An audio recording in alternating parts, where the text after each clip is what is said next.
All right, and we're live, boys. We're live. We're live. There's only one of them. All right, you better go in there and like that ish. Please like and subscribe, guys. Yeah. Hey, everybody, welcome to the first ever Chatterbox number 11 over on potentially perfect. Yeah. Today we are talking Nintendo stock, Nintendo Labo, Nintendo heavy nonsense, and streamability as the future of gaming and how we appreciate that stuff. So, without further ado, Lewis. Wow, someone's watching the video. Yes. How you doing there, everybody? So during E3 this year, Lewis, or you're just gonna jump right into it because I'm feeling kind of frisky today. Okay. During E3, EA said some nonsense about how like EA Origins is their new streaming service, right? And right. I remember. So I was just wondering because I felt like it's a good time to talk about the viability of streaming services and how they'll operate, because it seemed like once Netflix took off, everybody was like, let's do that like streaming service, because like it even went so far as like now we get razors basically streamed, or like we pay as we go with our razors. They come to us and it's all about convenience. But a lot of people would argue that we're not at the stage in technological progression that would allow for something like streaming to really have a foothold in the gaming space. So my first question to you, Lewis, okay, very broad, very broad. How do you feel? How do you feel about streaming? Oh, it's the fucking future for sure. Really? For sure. Once crossplay was a possibility between systems, and then you're telling me the mobile phone became a console? Bro, that's it. I can stream on anything. That means I should be able to play any AAA game on anything. I should be able to play it on a potato because it has streaming Wi-Fi services on it. Like, I should be able to. It makes perfect sense. Now, I don't know about subscription now. Like, it would make sense if it's included in your year subscription to do the year services and streaming and stuff like that, you know? But don't make it where it's like, I need to pay a service to get online and then I need to pay a streaming services for this game, you know? I think if that's it's where all it gets a little together, muddy. It'll make sense. Yeah. There are already people, you know, who are out there like me, who look at that situation and think it can get a little rough, because what happens, just saying, what happens when we pay like our $400, $500 for our console, and then all of a sudden the gaming companies are like, hey, just so you can play your games, we're gonna need so-and-so amount every month or every year. Now granted, you could say that it'll be included with PlayStation Plus, but there are plenty of people who own PlayStations who don't have that. Like, there are plenty of people who own them. For sure. So I feel like that might, like, whenever the company who does it first goes and takes that step, I think there's going to be a lot of backlash until they start making a lot of money from it. And then the other companies are going to follow suit. That's usually just what the hell happens, like, especially with the paid online. Xbox did it first, and then Sony was like, hey, yo, they're making a lot of money over there. Yeah. So it just, once they get the pricing thing figured out so it's not so muddied, that's when I think it'll make sense, because it doesn't right now. I don't believe that we should be paying to play online. Because if the PC can do it for free and I can do it for free on my phone, and it's been proven as long as I have data, what am I paying you for? What am I'm already paying Comcast or AT&T or whatever to get online. Why are you here? Why are you another bill? Now, if you give me, that $45 a year or even $45 a month, and you let me play whatever game I want, like every month I get one free game, that kind of thing, you know, and from a certain list, let's say, like, because PlayStation Plus does that, right? Every month. Yeah, it's like I think Xbox games. Like that's fine as long as but you give me some AAA titles in there that are current, because I'm paying you monthly. You can pay what is it, Activision in 3 parts for their $70 game, and I'll pay you your 45. Eventually, you'll both get paid back, and you'll keep getting your money. You know what I mean? Yeah, I think like from a wide scale, like if you look back at it, like if you really look at the whole thing here, I don't think EA having one, Ubisoft having one, all these companies having one, I don't think that's gonna work. Yeah, no. That's too much. I can't have a subscription for every single one of these companies just because I like one of their games. That's not gonna happen. And eventually, if that is the way that they're gonna go about it, that's all going to collapse. I don't see that being something that has longevity. What I do see is what you said, more along the lines like of Sony just being like, hey, this is your price per month. Here's everything. You can play everything. Whatever you want. Yeah. That's much more appropriate. Because like, even with Netflix, like when I first heard about the idea, I was like, that's craziness. That's madness. Okay. How are these companies going to make their money? But they do. Netflix pays them. Yeah, so it's not unheard of. I just think that with video game development, it can get a little bit more touchy because these games are way expensive. Like a lot of them costing more than a blockbuster film. But the reason I think streaming would help, it's like gonna be a simplified way, because since you're streaming, all the systems, if they have some type of portal to stream, right? Through, let's say, a PC where most of them are almost all made, you know, as long as you have access to, let's say, the portal, you know, Thank you, Lord Kaibatsu. No, and I definitely I get what you're saying. I just it worries me because I'm a physical guy. I like having my collection of boxes. I like people coming over saying, "Oh snap, you got the new Mortal Kombat." You know, but that shouldn't be something that you can't get anymore. You know what I mean? That should still be something. You should still be able to buy physical copies. There's going to be that one console eventually doesn't have a disc drive. I'm telling you, it's going to happen. It's going to piss a lot of people off. I'm sure it is. Just like when iPhone got rid of the iPhone jack, it pissed a lot of people off, and now everybody's doing it. You know what I mean? Yeah. I mean, not everybody, but okay. You get I get what you're saying. They're getting it. That Bluetooth is the better answer at this point. Yeah. It's gonna be rocky. Like right now, it's a perfect thing for PCs to do it. Yes. Maybe not consoles in specific, but PCs. You get PCs to do it. I guarantee you, it'll blow up. Finally, everyone in any country with any laptop can run any game that they wanted. Done. See, that's the problem that I have with. It's good that you brought that up. GeForce Now. I had that service, and I was in the beta, so I wasn't paying for it. Obviously. Right.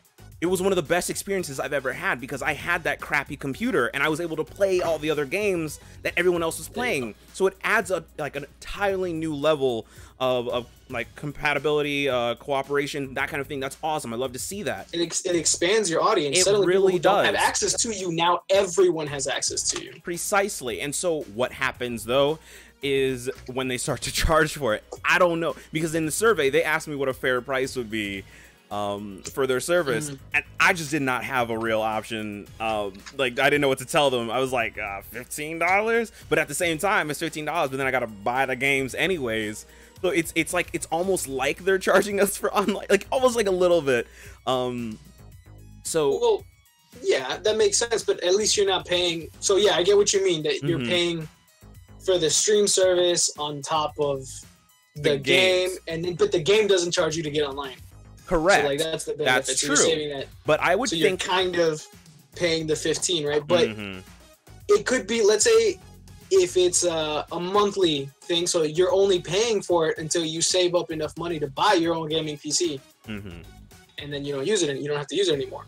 Kaibatsu brings up a good point that I was going to bring up a little later about how countries outside of the U.S. tend to have better internet connections than we do on an average. And this is very true because if you, I don't know if you heard about Resident Evil getting a cloud version, like Resident Evil 7 getting a cloud version for the Switch over in Japan. No, yeah, so everybody over here, like I remember watching like a bunch of news outlets from over here talking about like, that's crazy. Why the hell would anybody want that? Not realizing that over in Japan, their netcode, like it's a lot better. Like, it's so much better and they're so much faster. So things like latency and lag and things like that, they don't affect them on a streaming like basis the way it does over here. So when people say streaming games over here, a lot of times they cringe at it. They're like, oh no, I played it PlayStation Now. That's horrible. Right. And they're not real. And so a lot of that potential is stunted by the way our country operates on that level. So it's a little sad to see that. And I liked PlayStation Now. I still think it's extremely overpriced. But I think if you bring it back to GeForce Now, it would have to be a service. I wouldn't mind paying a little more for the service every month if it meant that there was a library of games I could play and I didn't have to pay for. If it meant that, oh, Just Cause 4 is coming out, play it now on GeForce Now. That would be awesome. I would totally be down for that. And that would mean that I would play a lot more games that I otherwise wouldn't look at. Well, so the reason I wouldn't want that is because when you do that kind of service, even though it's, I guess, like Netflix, you don't own any of it, you just pay to access them, I feel like you'd end up paying more. What do you mean? So like you're just not going to be playing games?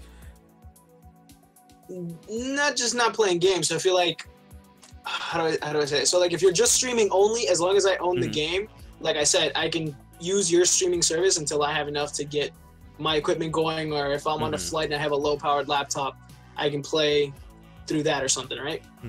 Whereas like in that way, there's no end to it. I'm constantly playing it. I'm constantly giving them money, like Netflix, because that works obviously. And I'm never keeping the movie. I'm constantly paying more and more and more. But it works. I mean, I pay Netflix, so. I mean, Netflix already got us. That's just. It's done. It's like they gave me what I needed. Yeah, and so. Yeah, there's a variety of ways they could approach this. Let's just say that there's a variety of ways, both good and bad, they could approach this. But what I would want to see, my absolute dream thing would just be to have everything in one service where I can stream it, because I know I'm being extremely like selfish when I say this, but I got good internet. Like I don't really like it doesn't bother me the way that it bothers other people. But see, the thing is, man, you're saying just one service to do that. You're saying basically you want that's basically a monopoly, and that's where the issue comes from. Not necessarily. There's Hulu. You got Hulu. You've got Netflix. You've got Prime Video. There are other options. I own both Hulu and Netflix. So, and Prime Video, actually. I don't really watch that nonsense. I only use that to like rent. So then you have a streaming service for each console, though. Yes. I mean, but that you're trying to... Okay. Asking these companies to say, hey, I want you to put your other games on this streaming service, that's not going to happen. I'm sorry, like, that's not going to happen. It's not like, no. So it's not, I'm saying like they have to do that. What I'm saying is, let us, who don't have what we need to run these games, access a portal that will give us the cloud service of it. The console people can keep doing what they want, keep doing exactly what they're doing. This is just a way for others who can't, I don't know, they don't have the means of getting it at the moment, and just play through there. Okay, I see what you're saying. It would also help with like a try before you buy thing too. Yeah, exactly. And if I'm speaking, like if I can speak candidly, like when I had PlayStation Now, that was one of the cool things about it, was like over Xbox Game Pass, which I still have. I don't have PlayStation Now anymore, but I still have Xbox Game Pass. And I like both of them. I like what they both offer. The ability to download on the Xbox and just play it, not have to worry about like latency or anything like that. It's on the Xbox, it's running cool. I like that. But the problem with the Xbox version is that I have to wait for those to finish downloading before I can play them. With PlayStation Now, it's like 30 seconds and you're playing the game. And it doesn't matter if it's like a current gen game or a PlayStation 2 game, you're playing it in 30 seconds, which means if you don't like the game, turn it off and like, you know, go play, turn on another one. With Xbox Live, the problem is then I gotta go like, oh, I don't like this game. I spent all that time downloading it. 5 hours out the day gone. Yeah, let me just go ahead and like finish it. I don't even like Alan Wake like that. So I really don't. But anyways, yeah. So I don't even think that game's on Game Pass. I got it for free because I bought Quantum Break. So, but yeah, either way. That's what happens a lot of times when I download a game. I'm just like, God, I gotta force my way to play, like to play more of it. It gets really rough. But yeah, so what happened to that other? What was the name of that service that you pay $15 a month and you had all those games? Was it GameFly? Do they still exist? Do they still work? Are you talking about OnLive? Oh, there's OnLive that lets you stream, but that's gone. I think PlayStation bought them, and that's what they're using to... No. It was this. They would send you like the physical copy of the game. It was basically Netflix back when they were mailing you the discs, like of movies, and then you would mail it back when you're done, and you pay the monthly fee kind of thing. Oh yeah. I used to get I used to get commercials for that on Cartoon Network. I remember. That's what I mean. Yeah. Do they still exist? I think they... Are they still a thing?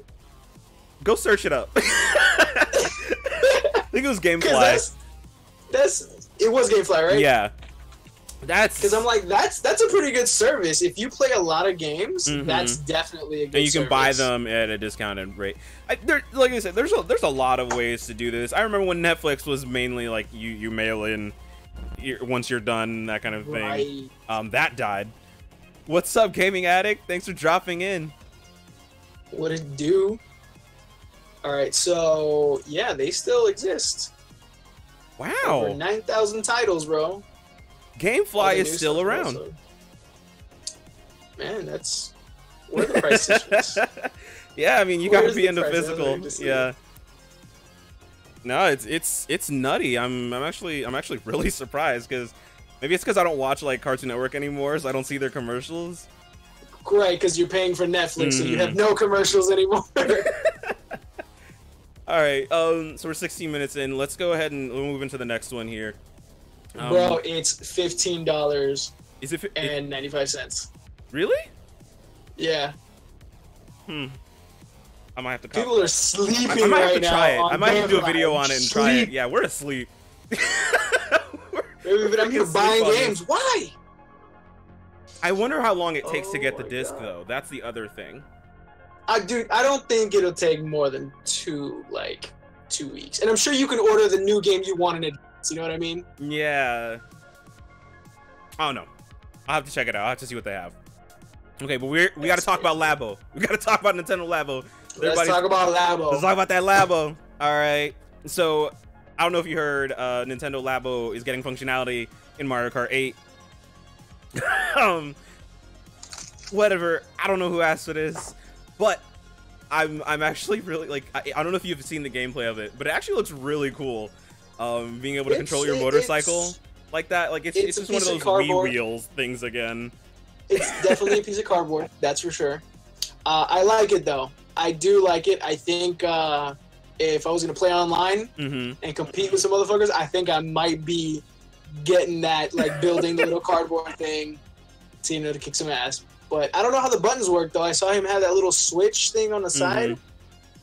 Dude, I'm just telling, like, kids are gonna jump off on that. Like the man, fuck these kids. What about me? I want to enjoy the game too. I don't care about them. I want it to be fun. Labo Sword and Shield for Dark Souls. All right, Dark Souls Edition Labo. Would you build it? If you give me a good Sword and Shield for Labo, like it works. Not like some bullshit. Like what was that Roman game that came out with the kinetic game? Oh my god! You gotta stand in front of the camera. Yeah, as long as it's not bullshit like that, let's go. We got Xbox people in the chat right now. If you guys know what he's talking about, the Kinect game with.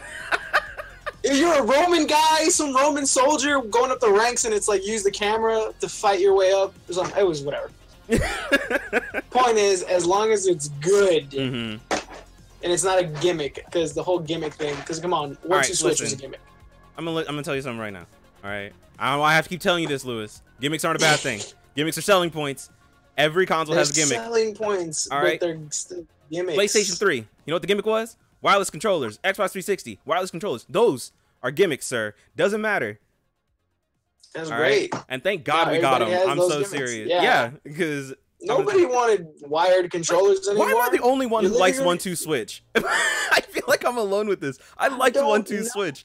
Granted, it was a little expensive. It was expensive. When's the last time you played a 1-2 switch? When's the last time you played it? Anytime someone is new to the Switch. When is the last time you played 1-2 switch? I brought my Switch to school. The like last time a few months ago. It was a few months ago. It's not, but it's not one of those games. That's exactly, guys. Everyone in the chat. That's exactly how good the game is. It's so good you play it every 6 months to a year. Listen, but it's still getting more play. All right, then. Is it? Oh my. Is it? I've turned on 1-2 Switch more than I've turned on Breath of the Wild since I finished that game. All right. All I'm saying is it's one of those games you can come back to. Whatever. What your face? I don't care. 1-2 Switch. You sir are a liar. All right. Continue your other statement. Go. Anyway, Labo functionality is not something to sleep on. I don't think it's going to be for everyone, but I do think giving functionality, especially to the toys that they had us build before, that's good. I think if like Sega put out like a Bass Pro Fishing for this year, like Bass Pro Fishing like 19, and they put it on the Switch, and they let you use the Labo like real, like that's something, you know, that's something to look forward to, and it also might entice people who wouldn't have bought that game anyways to be like, oh, it has Labo functionality for this cardboard I haven't touched in months. Okay. I feel like you are a rep for Nintendo. Dude, I'm not like, listen. I didn't buy the Labo. You just want to move units, bro. You're just trying to move units out here. I'm not invested in them. I don't have money in their stocks. Obviously, it's just crashing. Yeah. Buy now. And sell when the other Switch too. If you have money to buy, I would buy it now. But yeah, no, I don't think Labo functionality is hurting anybody. I don't think it's taking away from things. If they could do it for, like, if they give me a Need for Speed or like a GT-esque, like a good quality racing game for the Switch, not in terms of graphics obviously, but like a good like physics wise, because I really love GT, and you give me the Labo steering wheel, yeah, why not? I'll do it for sure, because I like that. Just gives me a little bit more submersion. Why is there not a Labo steering wheel, like a genuine like car steering? That'd be so hype. Because you can't make a flat piece of cardboard into a circle, Delabo. You don't need to make it a circle, all right? You don't remember back in the day? Things weren't circles back in the N64. They were jagged, B.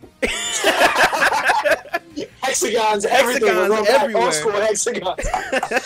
I want for the Switch. I want old school games. Give me the old homebrews that I can download. For $5, I want 100 games to not making money on. You're crazy. What I was thinking about though, if there's this robot kit, there's a robot kit other than the variety kit, that lets you play like this robot punching game, whatever. I think adapting that to a lot of the VR games and using that for VR might actually help, because there's this game called Beat Saber. I don't know if you've ever heard of it. Not Beat Saber, no, but I know the robot one you're talking about. Yeah, Beat Saber is effectively this game where you stand in like this endless tunnel. It's like Guitar Hero, but you hit the notes with a lightsaber as you go. And like, I know it sounds so stupid in concept, but it's actually like, the game's fire. Like, I love that game. They've got mods for it where you can play like your own playlist and everything, and it's crazy. It's crazy. And so, but I've always felt like Nintendo, when it comes to VR, Nintendo is going to be the perfect entry point, because they've always done things where, like, yes, it won't be the most technologically advanced version of whatever it is, but it's the most affordable. Okay. So, right, which is fine. I think for the affordability aspect, that I'm about it. Like, if it's cheap enough, yeah, I'll try it. I'll try Bass Pro Fishing if you give it to me for $5. So with the Switch and having the robot kit, what I was thinking is a lot of the VR games like Beat Saber and like Robo Recall and Super Hot, those would all work with that Labo kit. The visor that you've got with the Joy-Cons in it to sense the motion, like moving, like tracking your head motion and everything like that, and another set for your hands. A lot of these games would work perfectly on there. And guess what? In essence, that kit costs $80. How much does an Oculus go for right now? Okay. So I'm just saying there are ways for Nintendo to enter the VR market without going full out on the VR market. Right, like cheap fun, cheap thrills. Yeah, exactly. And who knows? Like, a lot of people like might experience that, might say, "Hey, I'm ready to spend the $400 or the $200 or $300 for the PlayStation version." Who knows? I'm just saying it's a way to get these people interested, and it's also a way to feed the VR market so that they can fund more projects and fund better games and more full games for the VR market. I'm about it. So I think it's something healthy that they could do. Yeah.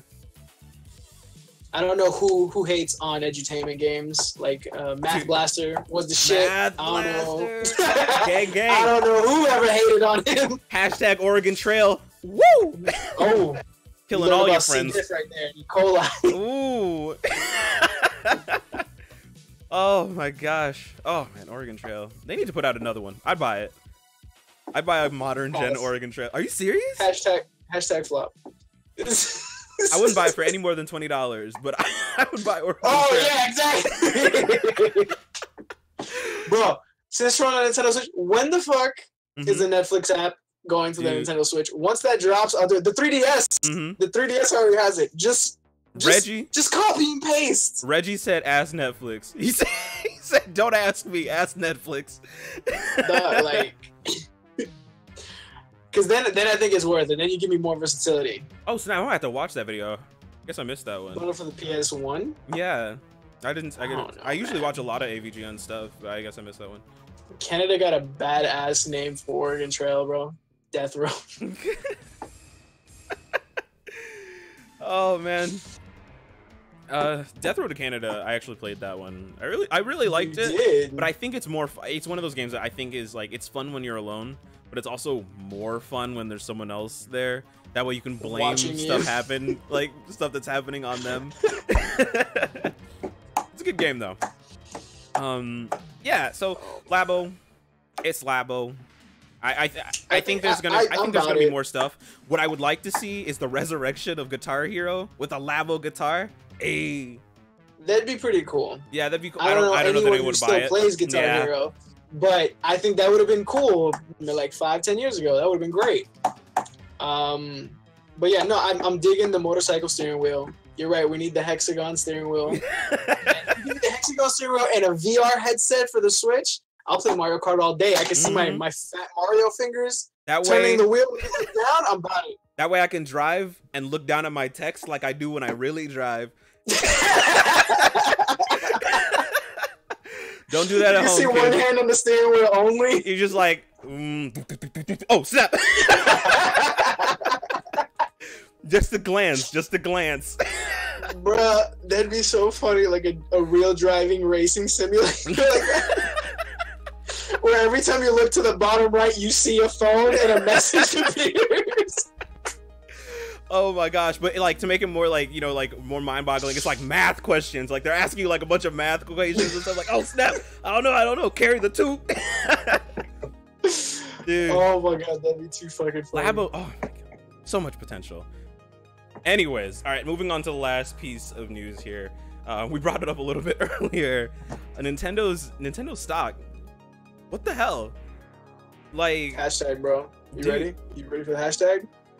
I don't understand. Like there's a lot of theories going on about why it's dropping the way it is. But like because we don't trade it, we don't know. Like what happens a lot of times, because I actually trade a little bit.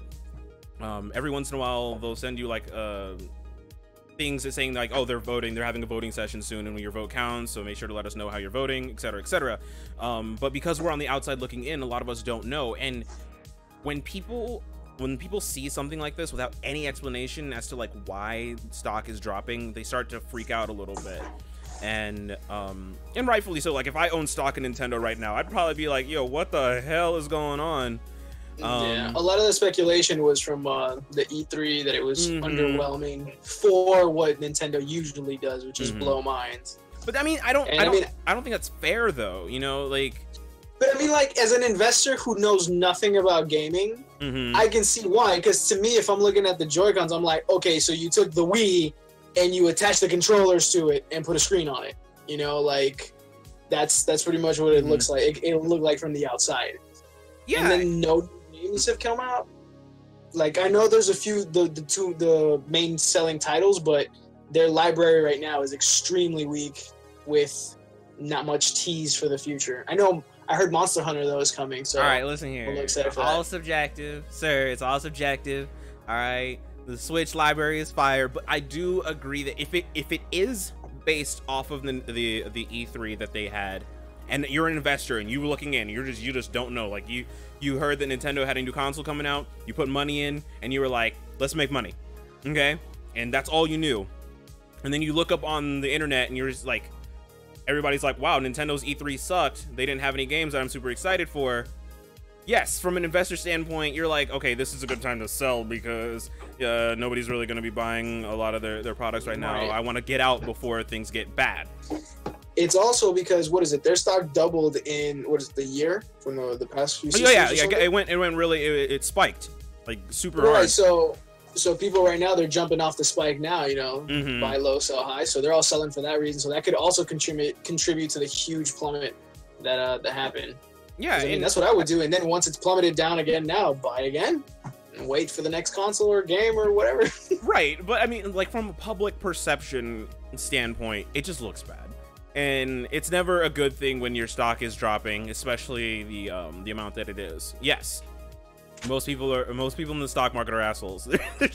they're not there to, you know, support company. And obviously you shouldn't be. I don't think anyone should ever be like invested in someone simply because they believe in the cause. That's how you lose money. Okay. Yeah. But it's but these are people's livelihoods regardless, and there's a lot riding, and Nintendo's fine. Like financially they're fine. They the 3DS still makes them a lot of money. The Switch is selling extremely well. I think it just had another, I think it's like at 4.5 million in Japan now.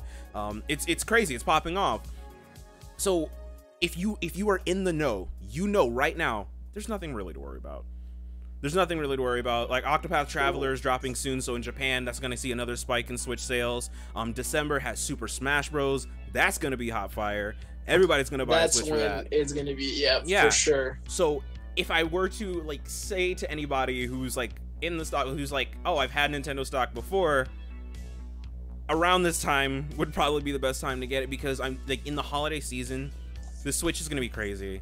That's when you want to sell. Yeah, plus they put out the Nintendo the NES Classic again. Yep. So this time they were smart. They had enough supplies. But they're making moves, and they're making sure that they're in the public eye, especially coming up into the holiday season, because that was a good, like, a lot of people were really excited to get those as gifts and to give those as gifts, the NES Classic. And so now there's rumors that there's going to be a GameCube Classic and an N64 Classic, due to like trademark filings and things like that. I'm telling you, if there's an N64 Classic, like our generation, like they're gonna lose their shit over this. And I think of all of the classics, I think the N64 and the GameCube Classic are probably gonna do the best, just because like the N64 I would bridges that gap. GameCube. But the GameCube has its own issues with that. Like, what are you gonna put on it? Like it you know what I mean? Like there's gonna be like Super Mario Sunshine. It's just gonna be Nintendo games. Like that's all it's gonna be. But I would like to see, what is it, that custom fighting robot game? Okay.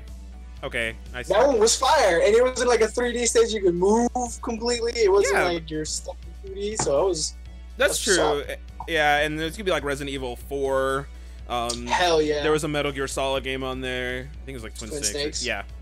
Oh yeah. Yeah, so that was another really good game. There are some options, but like Konami's like, they're dicks. So I don't know how they're gonna I don't know how that's gonna work, but there's some solid titles on the GameCube.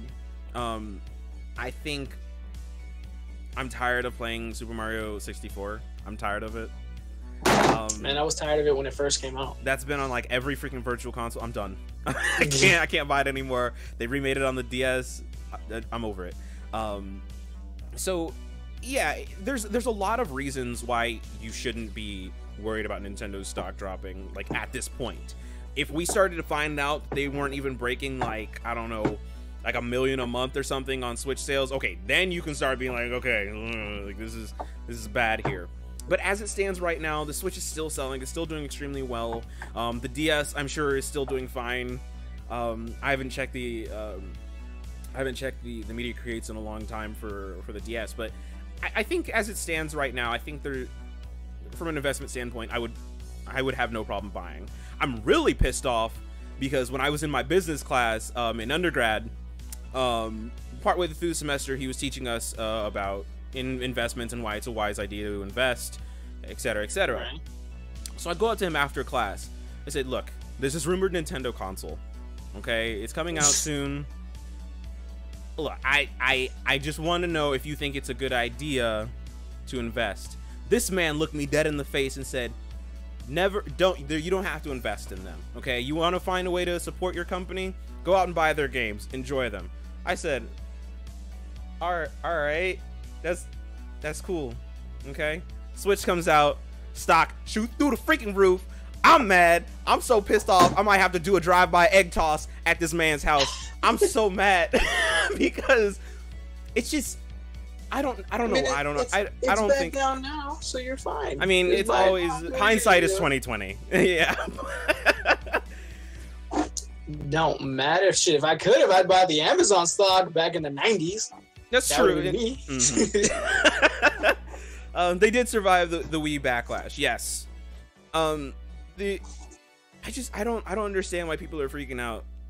I don't like, especially because if you're reading a lot of these headlines, more than likely you're already interested in video games. Like, all it's gonna do is fuel like the fanboy wars and that kind of thing that's going on. Like, to be honest, the only thing that would worry me about their stock dropping is how they support their consoles. That's it. I'm not worried about anything else on them. It would just be like, okay, so if I buy this console from them, am I going to be able to have this console for 4 years, 2 years? Are they suddenly going to drop the console market, go back to handheld for a little bit before they jump back in, you know, and then I lose support for that, you know? That's what I'm worried about. That's the only thing I would be worried about for Nintendo if I was really into it. You know, but aside from that, yeah, you're right. It's nothing really to. I've heard a few rumors too about the impending launch of the next gen consoles being part of why people are like, we gotta jump ship now, because effectively what's gonna happen in the next 2 or 3 years, they're gonna launch the PlayStation 5 and the Xbox 2, whatever they may be called, whatever. Right. And so now you'll have a console who couldn't even do what the last consoles did, but now there's gonna be an even bigger gap in what these consoles can do. And so maybe I don't know, it's a lot to look, it's a lot to think about. It's hi Michaela. Hey there, how you doing? What? The answer is yes. The answer is yes.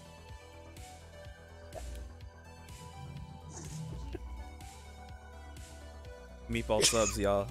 Meatball subs. But yeah, regardless, it'll be fine. I do understand that worry though. It's something I'm worried about because there's already an issue with third parties as it stands right now, and just widening that issue even further. Yes, as it goes on, I don't think we're gonna see like leaps and bounds quite anymore.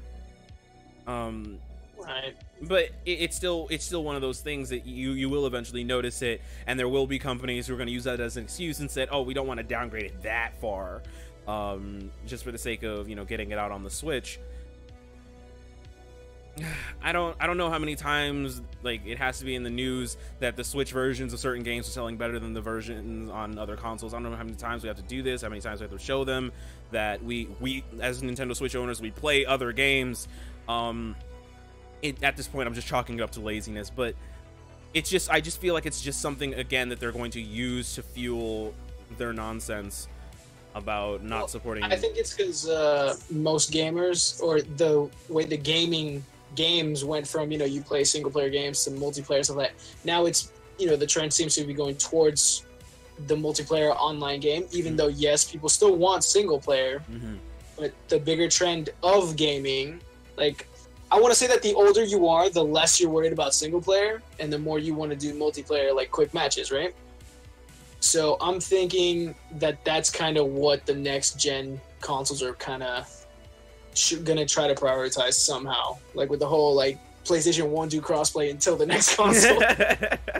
I think it's gonna happen before. I think it'll happen like right before. They're gonna be like, hey, oh, for sure. We're doing crossplay, just letting you guys know, by the way, the PlayStation 5 is out tomorrow. Hey, you know, that kind of thing. Just like, and say they're gonna move all their old units. They're gonna sell out all PS4s, and then the diehards are gonna buy the PS5s. There are people who still buy PlayStation 3s where they can. It's a shame like they finally stopped doing it. Yeah, and there's appeal. I would say that we have to get the AAAs first. Number one, we have to get them. We have to get them on the Switch, and number two, they have to be day and date. Then we'll see. I can say we can see some real comparison there. There's a lot of games that I genuinely believe would do very well on the Switch. I can't say that they would do as well as the PlayStation 4 versions. But what I'm saying is, okay, for example, let's say The Division 2 drops on all systems, including the PC. There's going to be a very healthy chunk that comes from the Nintendo Switch. Why? Because it's, number one, it's something that we really want. Like, the library just doesn't have games like this. Yeah. So there's definitely there's a yearning for it. There's a hunger for it. And it's just a market waiting to be filled. So that's number one. Number two, if you add something like crossplay, I guarantee people like me right now, that's the version I would get. Why? Number one, because when I go over to your house, I don't have to bring my PlayStation. Fuck that. I hate that. Yes, I ran into that problem already with Fortnite. Yeah. I brought my laptop thinking, okay, I'll just install a game here. I'll play it while Fabian plays on the PS4. No, it ran like shit, even though I had an i5. I was lagging at 5 frames. Yeah. It was awful, and I'm like, God damn it. And I didn't realize that it didn't come for Android yet. So I didn't have an iPhone. I could have legit just played right then and there. Yeah. So if you put that on the Switch and you give me the crossplay, especially if you do it for PS4, I'm about it. I will completely convert to a Nintendo the version. fanboy. Yeah, that's the version that I would go for. And it's not like for me. I can make consolations like having like fewer lower graphic settings. Like that's for me. That's fine. Okay. Yeah. I know it's not for everyone. Exactly. I'll take the hit. I'll take the hit. But it's just something about wanting to have your to be seen as an equal to the other consoles, in the sense that we respect your platform enough to, number one, put the time and effort into making a version for your system, but putting it out at the same time. That way there's never the excuse of, oh, this is an old game you guys are charging $60 for. I felt so bad for Doom, for Panic Button and Doom and what they were doing. They put so much work into their ports of Doom and Wolfenstein, and there are already people who are like, but it's an old game. It doesn't matter that the game is good or that it plays well. It's just an old game. But it's a good game. All right, so look, it's worth $60 if you only have a Switch. Yeah.